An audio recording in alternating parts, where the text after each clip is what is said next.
চলে যাব এখান থেকে, কেউ থাকবে না। যিনি থাকার উনিই যখন থাকেন না, কারো কাছে মালাকুল মউত অনুমতি নিয়ে আসে না, আসবে না।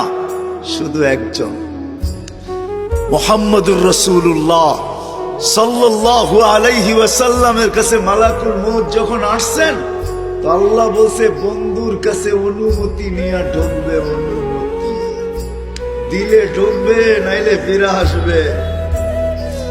বন্ধু আমার, খবর তার অনুমতি ছাড়া যায় গর্জায় ঢুকা যাবে না। আমাদের কারো কাছে অনুমতি নিয়ে আসবে না, ওনার কাছে অনুমতি নিয়ে গেছেন।